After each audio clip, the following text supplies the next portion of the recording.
Changing our approach to the ice epidemic. The ice problem in Australia has reportedly reached epidemic levels. It's been estimated that around 3% of the population in Australia used methamphetamines in 2013 and 2014, with over 1% finding themselves dependent on the substance. These figures are also shown to be increasing. With repeated use, ice takes a toll on the body, and a chronic abuse is related to numerous psychological and physical issues. Ice is destroying lives. Ice causes large alterations to behavior, with increased paranoia, anxiety, and aggression, presenting immediate issues to frontline workforces dealing with ice users. Increases in drug-related crime and poverty due to the growing amounts of dependent users also is proving an issue to current infrastructure.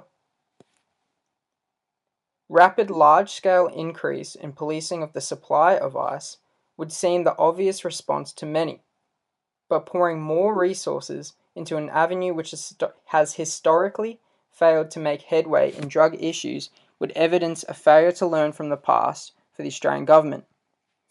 Close to $2 billion is poured into policing and criminal justice-related responses to illegal substances each year, and it's time for a new approach.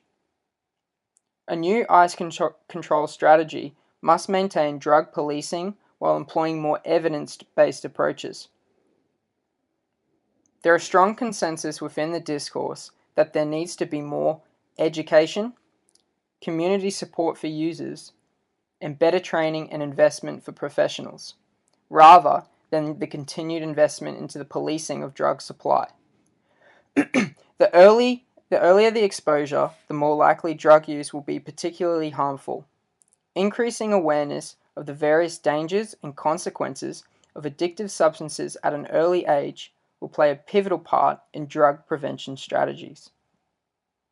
Through various means of education and focused support within cohorts and communities where social determinants of drug use lies, preventable measures can take place to deter impressionable adolescents from experimenting with methamphetamine and other substances.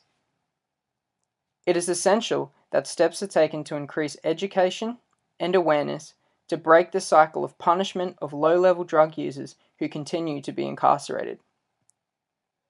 We must also continue to invest in effective treatments for those struggling with methamphetamine addictions. Around the country, there will be increased training and education for communities and professionals, along with more tailored and specialized services so that we can tackle the ice epidemic together.